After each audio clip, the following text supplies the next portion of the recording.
Live. Hello and welcome to episode 4 of whatever this thing is, where I sit down with my friends and family and just ask them about their life stories. Today I'm joined by a good buddy named Weston. Weston, say hi. Hello, how's it going? We're gonna just take a maybe an hour or so, Yeah. and just talk about your life and your story. Let's start with what's the earliest memory that you can remember. One of the earliest, I don't know if it's the earliest. So I've lived in two houses my whole life, and so one of them was in Arlington and Fort Wayne, obviously.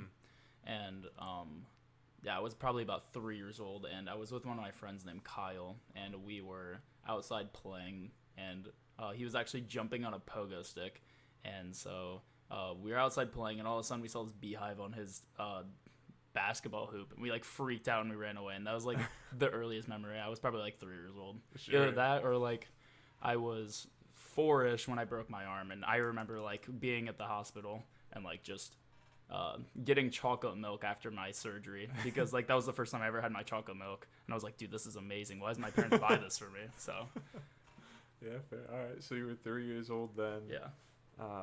Were you born here in Fort Wayne? Yeah, I was born here in Fort Wayne. Do you remember which hospital you were born in? I do not. Or are you told now? I probably would assume like DuPont. Fair enough. I don't know. Do you know what your parents were doing at the time you were born? Like job wise? Sure.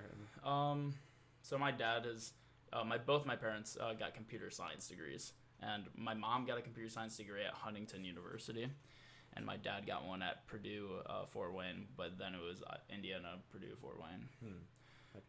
Yeah, so they both got computer science degrees. My mom was a stay-at-home mom. I think she was selling Mary Kay cosmetics at that time.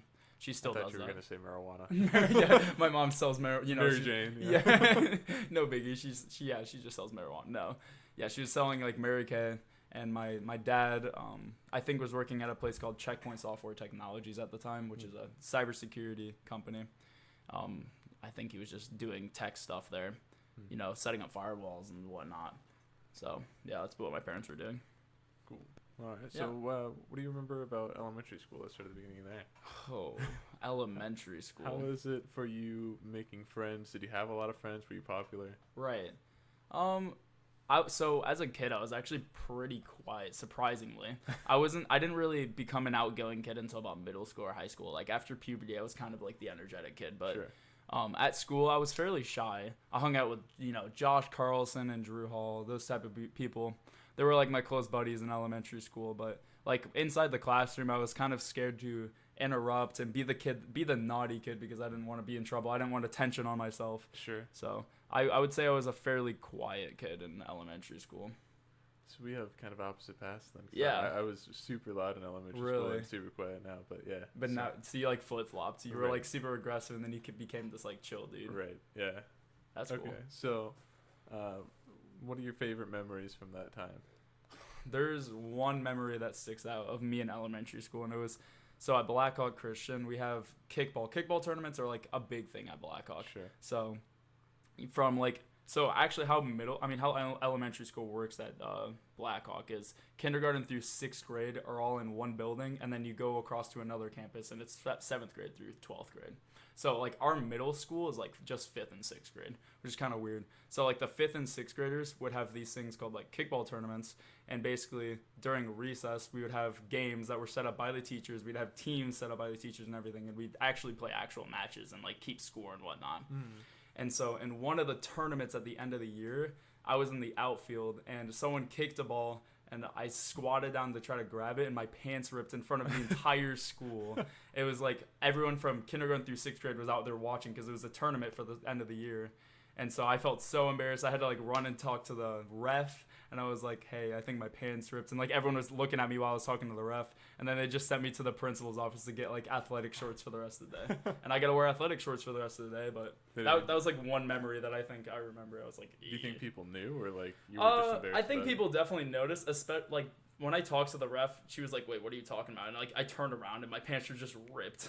And so like and I was turned around to all of the people that were watching at that point, and everyone's like laughing and like looking at me like, oh no. But yeah. Fair enough. Yeah. So I mean, for me, middle school didn't start until 6th grade, and then it went to 8th grade. So it was a separate place that we all went to, and nobody started dating anybody until middle school, pretty much. So what was that like in that situation where everybody's like, yeah, because you're in there until 6th grade, and 6th grade is when it started for me. So what about like just the dating phase in general at Blackhawk? Yeah, when did people start to learn that they liked each other? Right. Well, my first crush was in 2nd grade. Oh. So I started out pretty young, but where people like started finding interest in like actually quote unquote dating was probably middle school or like early high school at Blackhawk. So like people didn't really date at Blackhawk, but when people did start dating, it was probably early high school. But I can't remember, like the earliest I can think of people dating was probably 6th grade. And people, like, it was really weird. It was just like they knew that they liked each other, so they called it dating, but they wouldn't even like hold hands or anything. Yeah, like just going on dates or anything. No, because at that point you have to have your parents pick each other up, and like that's just weird. Yep. So quote unquote dating, as in just like hanging out and liking each other, is pretty much dating at that time. Fair enough. Is that different than like where like no, you went to Northrop, right? No, I went North Side, I went to Weiser Park for elementary, and then Memorial, and then North Side. So 3 different schools as opposed to like 2. I'm sure it was probably a lot different. It was a little different. I mean, people in for us like they were already kind of dating in like 4th and 5th grade, but you know, the kids. Yeah. And then when in 6th grade you start to feel like, oh, I'm like a teenager, I can date now. Right. So we started doing it, but like unless your parent was like an absentee parent who just let people come over, then it was still like, you know, you just hung out. Yeah. Cool. But yeah. So then, where's the middle school break then for you, 5th and 6th grade? Okay, yeah. So it goes kindergarten through 6th grade is in one school, and then like 7th through 12th is the completely other school. But 7th and 8th are upstairs at the high school, and the rest of the high school are on the base floor. So it's like 7th and 8th are kind of secluded from the rest of the high school. And how were those years for you? 7th and 8th? Yeah, for me and everybody else, it's just awful. Oh yeah, it's absolutely horrible. So there's some hilarious stories that I'm actually gonna have to tell now. 7th and 8th grade were definitely the years of me being lost and confused, and everyone I think could probably relate to this. But in 7th and 8th grade, that's when I started figuring out, like I started getting a smartphone, and I had an iPod Touch. That's when social media all came out. It was all new to all us young kids. Right. And so, you know, all of these social media influences have an impact on your life, you know, like Vine and all these things. So Weston Maley, the seventh grader, wants to be on all these social medias, and I'm posting cringy dance videos on social media. I'm posting cringy, like, trying to be a model, and like these pictures are still up on my social media. Yeah, if you want to scroll on the bottom of my Instagram, you can find some of these cringy stuff because I kept them up because it's part of me. Like I don't want to show people like, oh no, it's my past. Like you can go and look at this. So you know, me being impacted by all those, I was definitely a cringy kid. I would walk. Like one of my outfits was purple Adidas high tops, white pants, purple Adidas shirts, like purple snapback, and gold chains. Like I was just that kid in middle school, bro. I thought I was a thug, and I went to Blackhawk Christian. Like it was not the move. Hey, at least you had some sort of fashion sense, though. I mean, for all the kids at public school, most of them like couldn't afford to wear stuff like that, so it was just like jeans and a t-shirt. Oh yeah, if anything. But it was just my parents' money. It wasn't me. Like my parents would just take me to the mall. I'm like, yeah, I want all this F-boy stuff, and they're like, what the? This kid's like 12 years old and trying to act like a gangster. Yeah. Well, so you went to Blackhawk Christian. Is there a church within that school? Yeah. So you and your family probably have always gone to church. Yeah. At what point did you actually start to understand what God is as a kid? Right. So I've literally been to Blackhawk since I was born. Like all 20 years of my life. It was the church and the school I've been to. So I didn't really understand, like I didn't really start deeply thinking about things until probably junior or senior year, because junior and senior year I kind of felt a maturity and like the puberty thing actually caught up to me mentally, where like I started having my own thoughts, and like I actually thought deeply about things and actually cared about what I thought, rather than in early high school and middle school it's kind of what do other people think, it's not necessarily what you think. And so, you know, 11th and 12th grade was kind of the years where I thought maybe I need to start thinking deeply of what I actually believe and what I actually want to believe. Right. And so I think those were probably the years that like I started having those thoughts of like Christianity, other religions, you know, atheism, agnosticism, all that stuff. So what do you say you believe now? I would consider myself a Christian still. What are your... I mean, because there's a lot of Christian views. Yes, What do you think God is to you? Oh, that's a hard question. God to me is fundamentally the creator of the universe. And so I would say that there's a distinction between God of the universe and Jesus. And I think that I don't necessarily know if a lot of Christians understand the concept of the Trinity. And I know it's a very hard concept to actually grasp. And I'm not necessarily saying that everyone should have an understanding of it. I'm just saying, like, so there's God of the universe, and then there's Jesus, and then there's the Holy Spirit, and they're three beings, but they're also one. And so you're asking me the question of, like, what is God? And I would ultimately say he's this all-knowing being that created the universe, and that's ultimately what I think God is. Gotcha. Yes. So do you think of that being as being also the Holy Trinity, or do you think of the other two as different So yeah, things to you? they are all three part of God's beings, Right. but they're ultimately not God. So they're parts of God, but I'm talking about the God the Father. G, yes, God, yes. Father. Gotcha. Okay. But they're beings of it. It's so hard to talk about. I get you. Yeah. So then after middle school and the cringy years, you went to high school. How was high school for you? Okay. So one thing that close family and close friends know about me is I missed a lot of days in high school. So if you add up all the days that I missed from freshman year until senior year, I missed an entire year of school. Did you really? Yeah, combined. Huh. So I missed on average a fourth of a year every single year from freshman year until senior year. And that was just because I was depressed. I got sick. I got migraines all the time. I got lightheaded. Why do you think you were depressed? I think that there was a lot of hormones and a lot of like emotional things that I didn't really understand, and I was just a very emotionally immature, I guess you could say.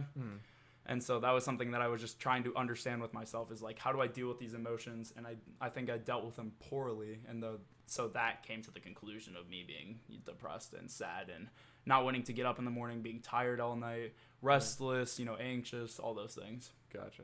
So that caused you to be not wanting to go to school, right, and not want to hang out with people, and becoming more sick because you're So how did missing school affect your social life? It was hard because high school is kind of your social life. So like if you're not at school, you're ultimately not making friends because unless you're constantly going out of your way on social media or on video games like we do nowadays on Discord. We didn't really do that a whole lot in early high school, at least. So my social life kind of lacked in high school, which made, the depression even worse and made me feel more insecure about myself, which spiked my stress, which spiked me eating more food, which made me gain more weight, and, the typical cycle of a teenager that's dealing with hormones like that. Yeah, that makes sense. How did you do academically? Very poor. I was bottom 7 in my class, graduating high school, believe it or not. But you graduated. I did graduate, yes. I never pushed myself, always did the bare minimum, no matter what. I hated high school, hated it so much. Every time that we had anything due, I would do it like the period before, and if at all, I would make sure I would calculate in my mind what I had to do to actually get a C in a class, because that was the bare minimum for my parents. My parents at first, when I was a freshman, said I needed an A or a B in order to actually keep my electronics, because that was their thing, is you have to have an A or a B if you want to keep your phone or keep your electronics. Then they realized maybe we should lower it to a C, because a C is more easy for me, because I would if I didn't get an A or a B, I would be stressed, I would be angry at myself, then I'd be more depressed, and they're just okay, so let's bring it down to a C. And that's pretty much what I did. I just only strived for a C because I knew that the only thing that was keeping me alive ultimately was playing video games. So tell me about at least a few of the mutual friends that we have. Yeah. What made you like them or want to be friends with them, how that happened? So Josh, you said you knew through elementary school. Yeah, so how I became closer with all of you guys, ultimately I think it was just through Discord and playing video games. So we all have this common game called Counter-Strike Global Offensive that I think probably grew us and drew us closer as friends. And so ultimately, I think that's probably the answer. Is just like playing Counter-Strike with you guys. You know, it's a game that's very team oriented, Right. and so playing a game that's very team oriented and having to communicate brought us closer as friends, and so thus drove a pretty good friendship with all of us. But you didn't have. When did you start playing that game? 2015, so 5 years ago. 5 years ago. Yep, I just got my 5-year coin actually last week. So A little humble brag there for the gamers out there. But yep. all the friends that you knew before that, like Josh, how did you become friends with him? Literally just through hanging out. So I have a very small class. We had a class of 70. Oh, sick. Yeah, so, and like 40 of those were guys. So it narrows it down. And then basically whoever you hung out with had an interest in video games. That's pretty much how we hung out. So like everyone that we hang out with on our Discord is pretty much people that I've known since like second grade or kindergarten for that fact. With the class of 70, probably most of those people you've known like all the way through Kindergarten to growing. A lot of them. I would say at least half.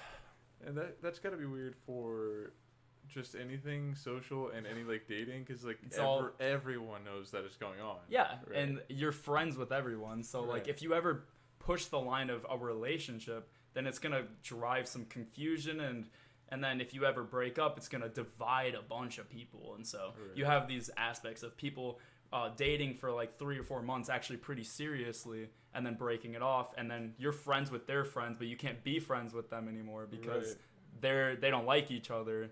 And so it brings all of those ties and dramas just because you're in a small school. Yeah. Okay. It's weird. Like, I know there's 70 of you, but knowing each other from second grade all the way to like the end of high school, you start to feel like cousins. Yes. No, and that's why I've never dated anyone from Blackhawk. Seriously. Like, it's just weird because like everyone's literally your close friend. So how did you meet your girlfriend?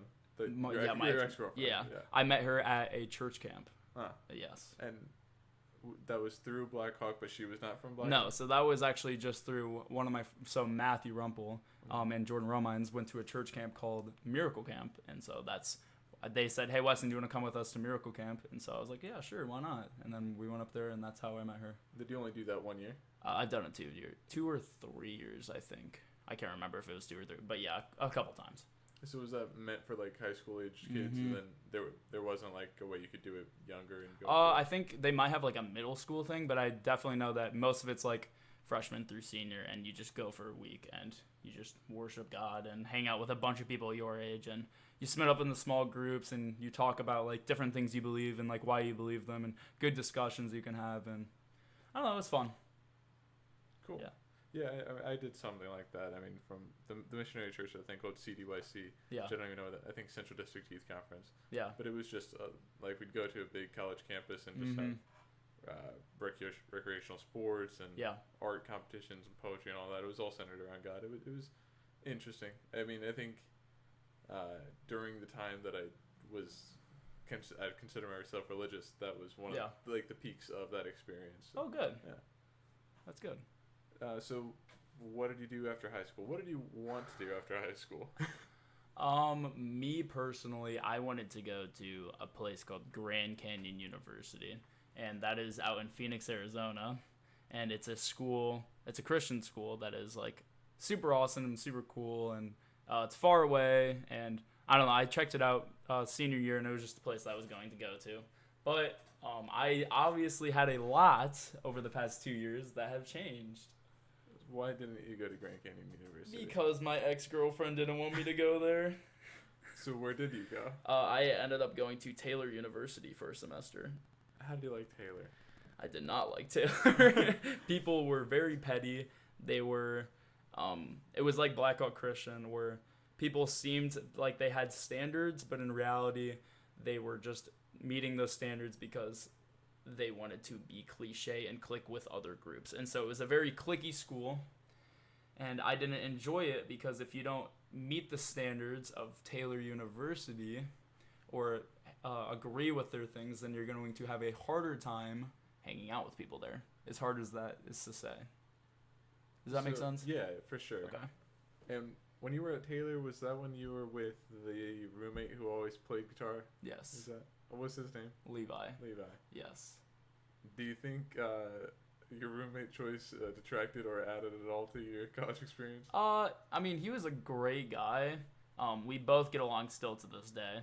He's one of my closest friends. But we definitely had some problems and had some issues as a freshman. We both had no idea what we were doing. We were going through a lot of changes within like my relationship with my ex-girlfriend and his relationship with his girlfriend at the time and now. We were both going through a lot of conflict, and we're going through a lot, with school, changing environments. So honestly, I give him the benefit of that. He was actually a pretty good guy. It's just the whole living in a dorm for both of us was kind of a hard thing to do. For sure. I mean, living in that tight of a space. Oh, yeah. Isn't that easy. Yeah. Do you think you were learning much at Taylor? I would say I learned more about myself more than I learned about my degree at that time. Explain that. So I learned a lot about who I am and what I want for my future when I went to Taylor rather than like what I actually was studying. So I learned a lot about, okay, what do I need to work on? What do I need to improve with myself? How can I be a better person? How can I be more mature with my friends? How can I, just be a better impact towards other people in my life rather than just being an impact on myself? Because I think in high school I was a fairly selfish dude. And so I was learning a lot at Taylor of how to actually prioritize my friends and my family rather than prioritizing myself. What do you think you decided the answers were for some of those? A lot of more time given to other people rather than myself. And I think a lot of time in high school I gave to myself because I just played video games, I slept, and I didn't care about other people. And I think that was a big habit I had to get out of, is just only caring about what I wanted to do 24/7. And that's just a bad mindset to be in. It's a selfish mindset to be in. Sure, yeah. So, Taylor then was a good growing point for Yes. you, even though you didn't enjoy it. Yes. What did you do next, though? So I decided that it wasn't the best idea to go to Taylor anymore, so I moved to Huntington University, which is about 30 minutes down the road from actually Taylor University. Why did you choose to go to Huntington? Because it had the same beliefs. It was a Christian school. It was pretty similar, but it was closer to home, which means at the time my ex-girlfriend was living in Fort Wayne. I could see her more, Right. and so I could see my family more, and I could go home on weekends, and I had my own room to myself. I didn't have a roommate. Oh, that's good. Yeah. What did you go to study? So at Taylor University, I was studying cybersecurity, and then I transferred, and at Huntington, they didn't have a cybersecurity program, so I was just studying straight computer science. Yep. Are you still studying that now? Yes, I am. But at Huntington, the computer science program was very, very bad. There was like 7 kids in the program, and we were doing all of the homework and stuff on paper. And so I realized after a semester there that it was probably not the wisest decision to go to Huntington University because their program was lacking a lot, and they didn't have a budget at all ultimately for the computer science program. So that's why I transferred again to Purdue, Fort Wayne. So, did you think that you grew as a person at all from Huntington, or do you think it was just kind of I think it was just kind of like a spot in my life where like I could be independent, but I didn't really ultimately learn anything. I just kind of learned that I need to have structure in my life, and it ultimately showed me structure in my life because I was living by myself. Right. So I guess I grew a little bit, but not as much as Taylor. Right. And so then why did you choose PFW after? Because my ex-girlfriend was living in Fort Wayne, and so I was like, well, I can be literally ultimately living in the same city as her. And then I was studying, they had a great computer science program there, and so I was like, well, it's a win-win. Like, I'm close with my best friend, I have a good school here, I can play video games on the weekends, like, I can live with my parents, it's super cheap for them. It seemed like there was a lot of pros at the time. Yeah, cool. And so you're still there now? For now. Until soon, where I might be going to Indiana University. Cool. Did you know about that? Well, you said you applied. I do remember that. But it's very possible that I will be going there. Hey, well, that's cool because you got a bunch of guys down there hanging out with. Exactly.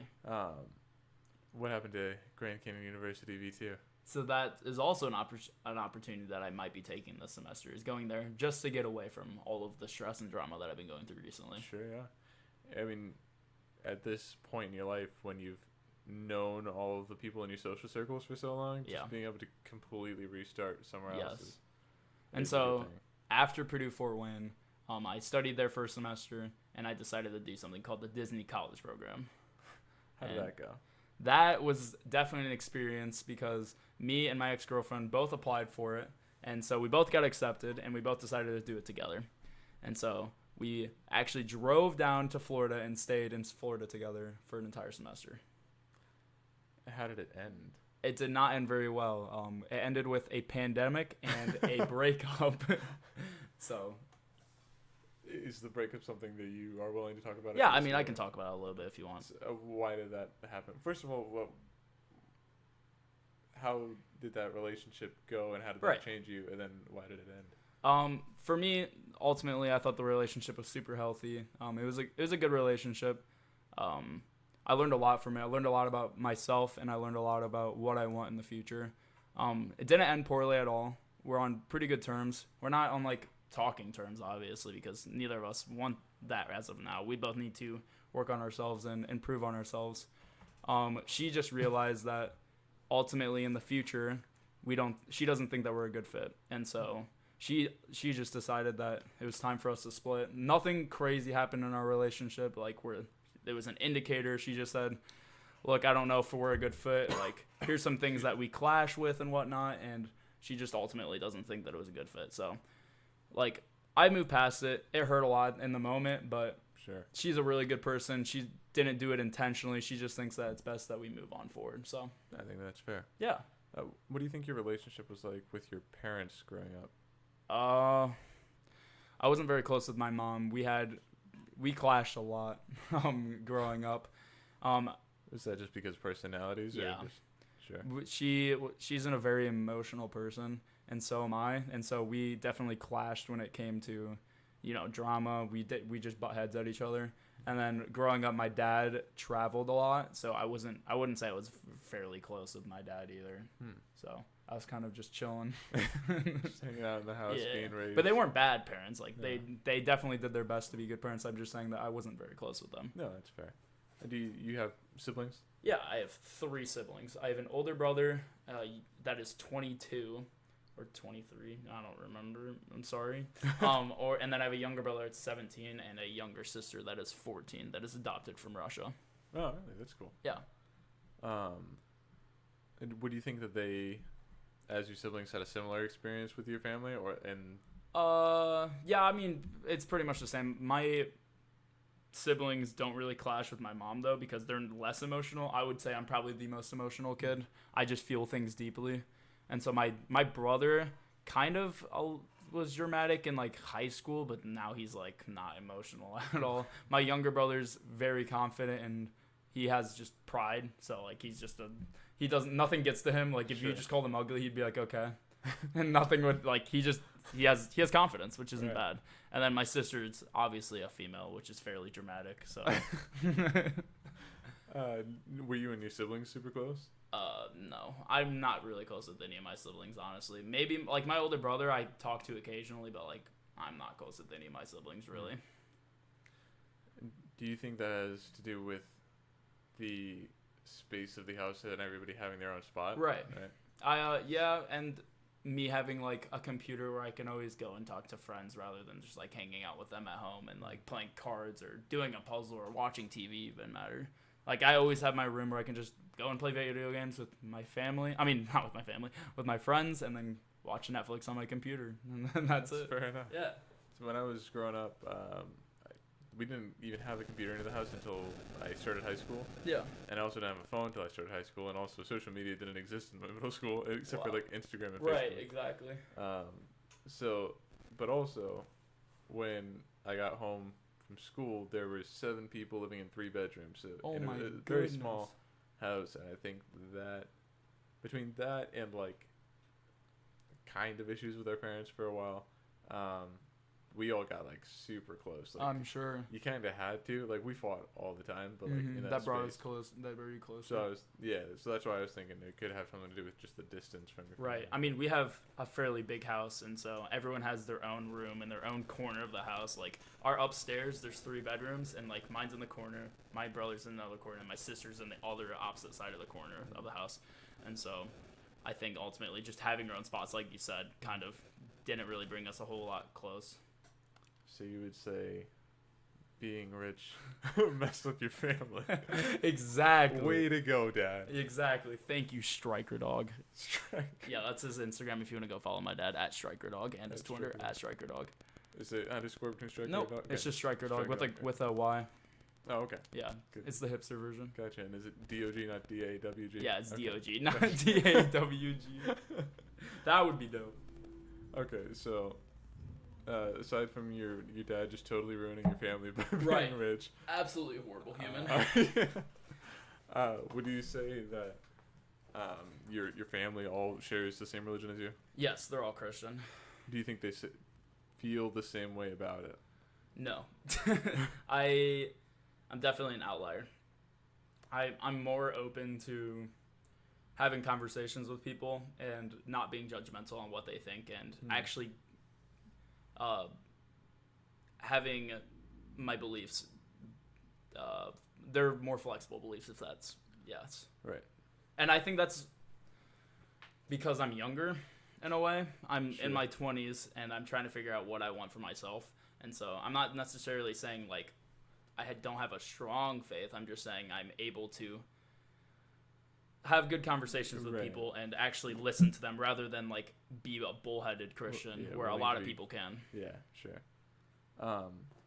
Here's a hard question for you. Okay. Current events in the country are kind of Oh no. kind of running rampant. What do you think about this whole police brutality movement, the Black Lives Matter resurgence? What do you think can or should be done about it? I think that as a white male that is fairly wealthy, I have my condolences for people that have to struggle with racism and people that have to go through discrimination itself is just a sad thing. So the fact that people have to deal with like being discriminated just kind of hurts my heart because it's something that obviously I don't think I have to deal with a lot. I'm fairly blessed. I live in a pretty great country who respects me as a white male that has a higher income. So it's hard for me to have a view when I don't have a whole lot to go off of as a person that doesn't struggle with it. I really like to see what people that do struggle with it though here because my heart goes out to them. So I think that there is something that should be done, but I don't know what's the best way because I'm not a politician. I hope that police officers find something. I hope they figure out something that is impactful to discriminate less against black people, obviously, because it is a problem. Right. But yeah, I get that. I get where you're coming from. It's hard to have a little bit too far outside of it Yeah. to make an educated opinion.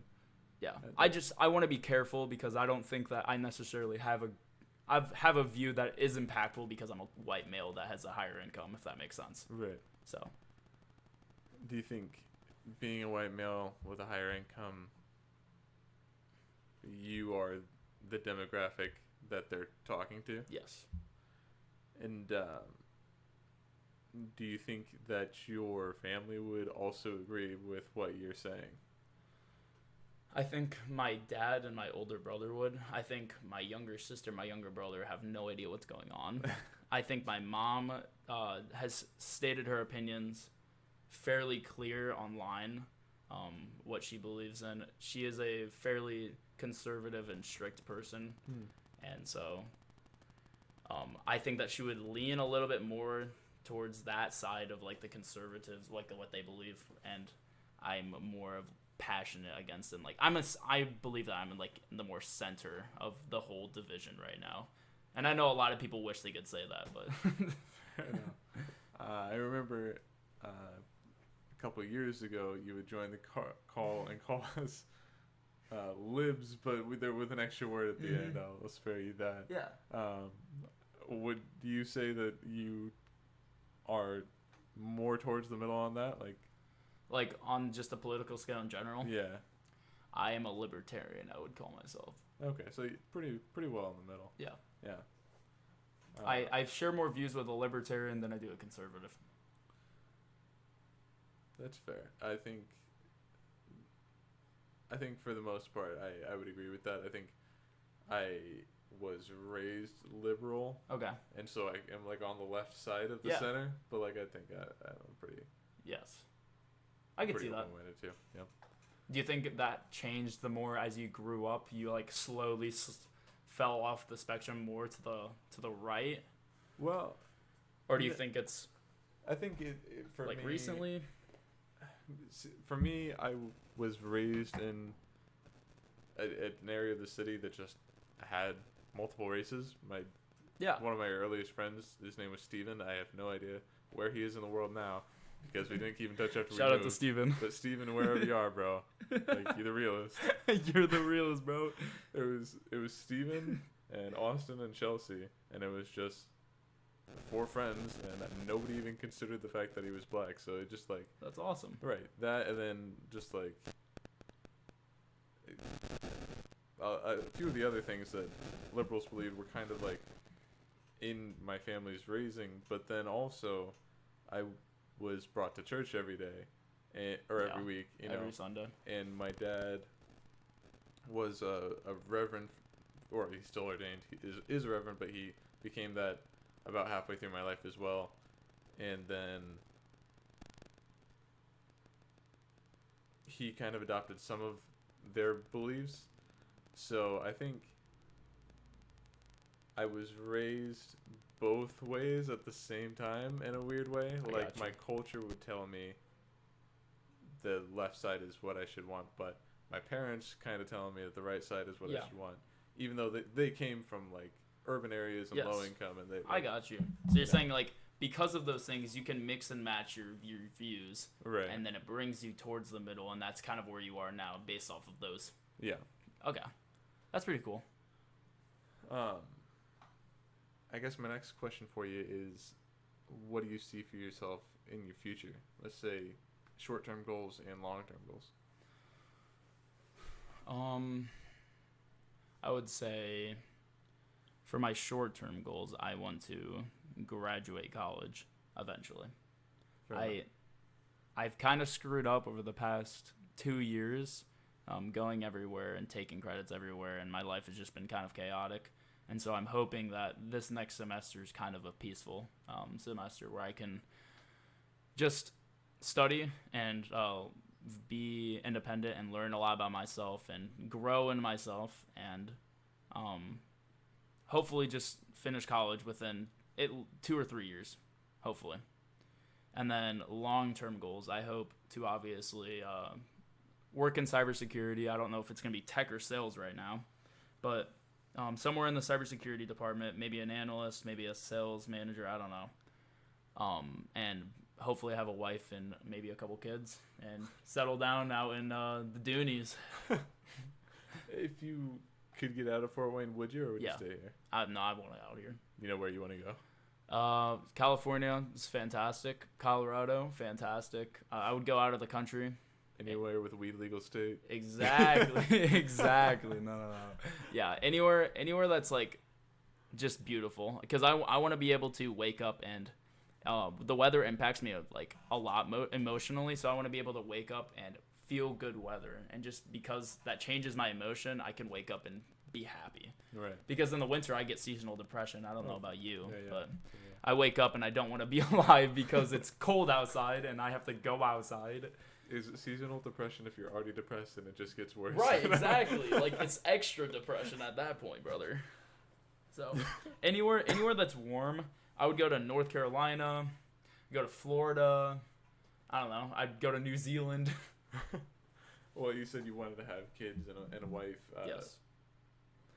How many kids would you want? And would you want to raise them in a place like this, or somewhere totally different? I would have up to probably 5 kids. If my wife wanted to have a maximum of 5 kids, I would let her. You better have a good job. Yeah, exactly. Hey, I'm going to cybersecurity. I think I'd do it. But I would have a maximum of 5 kids, preferably probably 3. But I feel like that's so generic as an American dude. Like I feel like everyone has 3 kids. Maybe 2. If I have like a boy and a girl, then I would be so set with that. Like if I have a boy first and a girl second, I think I could do 2 kids. if you could only have one kid, would you prefer to have a boy or a girl? A boy, for sure. What about you? I don't know. I mean, I think a boy, right? Right. Because I could connect with him a little bit, but also like I wasn't a good successful influence. Like, how do I know what to tell this kid? I would rather have a boy. At least like if I have a girl, the mom can maybe have been better than I was. Oh and, yeah, like, I see what you're saying. Like you're more as an adult, you're more of an impact than him. I see. Right. I don't want to fuck up my son. Right. Exactly. And I feel like I could just be more like, yep, I love you, daughter. You're doing great. I'm proud of you. Right. And that would be all she needs because her mom is there. You're just the father support. Yeah. Yeah, I would have a son because then I wouldn't have to worry about a daughter like dating other guys.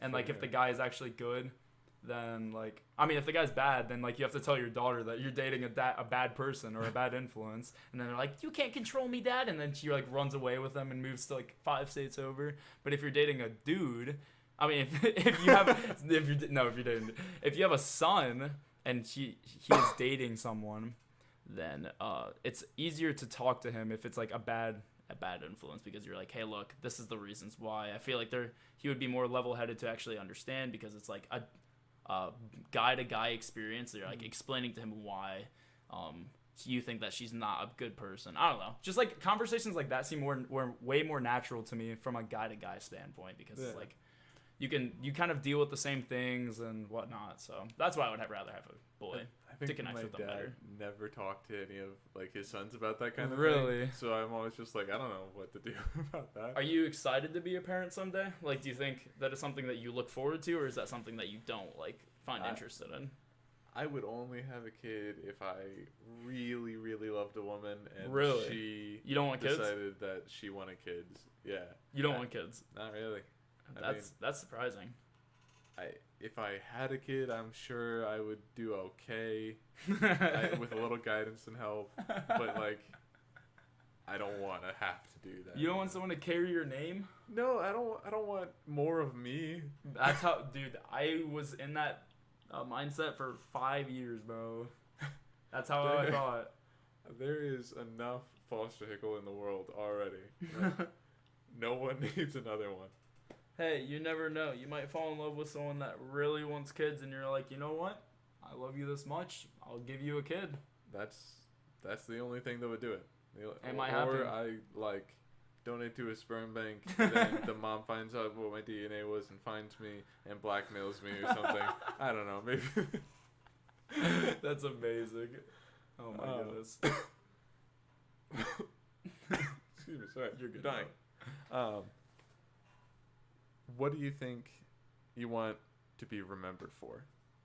I want to be remembered as someone that is very genuine and caring. So I hope I can make an impact on people by making sure they know that I am like just a genuinely nice person. Like I want people to realize that like I care for them deeply, because I was born with a deep sense of emotion. So the only way I can use that in a good way is by making people realize that I deeply care for them. Because if I use them on my own, if I use them on myself, then I feel depressed, I feel sad, because that's just the emotions that I feel in my heart.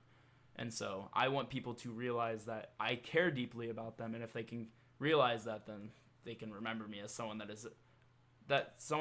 is genuinely like nice and caring. You said something interesting there, that if you use your emotional thoughts on yourself, you feel depressed, but if you use them on others, then you're better. And I feel a similar way, but I never thought about it that way. I was always just like, I don't really care about myself, so I'm just going to care about others, you know? Yes. But, no, that's interesting. For me, I feel like it's the most impactful way to use my emotions, and it heals you almost, where it comes to like, okay, since I'm not really happy with myself, I can make other people feel happy, and if they feel happy, then they almost make you feel happy. Yeah, sure. And so you feel less depressed if you do that. So you have to go out. Proximity. Yes, and so basically, you want to go out of your way to make people happy, and they smile. They make you feel less happy because you see them smiling, which heals you a little bit, which makes you feel less depressed. But the bad thing about all that is it makes you really, really tired if you're an introvert. Mm-hmm. And I found out that I'm fairly introverted, right. And so I have to go out of my way a ton to do that, which makes me feel very tired. And if I feel very tired, it makes me feel more depressed. So you have to just be very careful how much you do this, sure, yeah. Because it could backspin. I think despite totally different paths, yes. We end up with pretty similar personalities. Yes, we do. We took an Enneagram yesterday, actually. We had the same thing. Had the exact same thing. But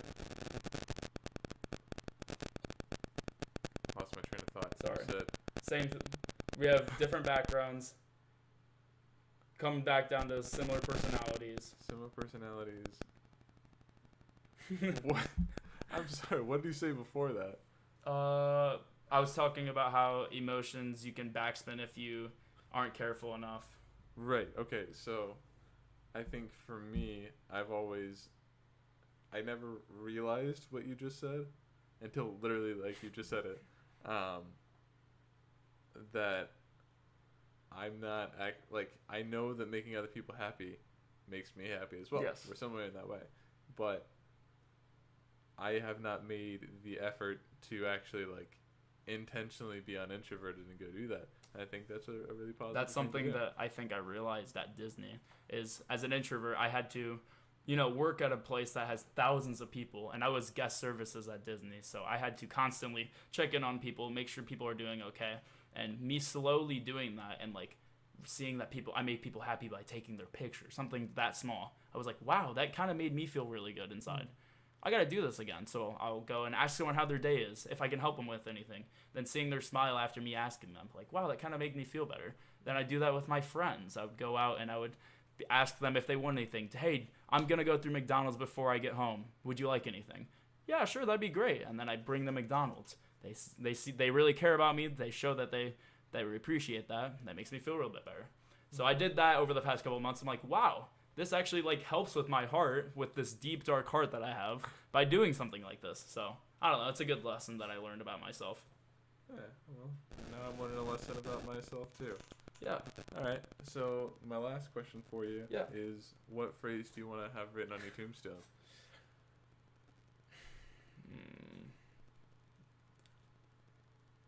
I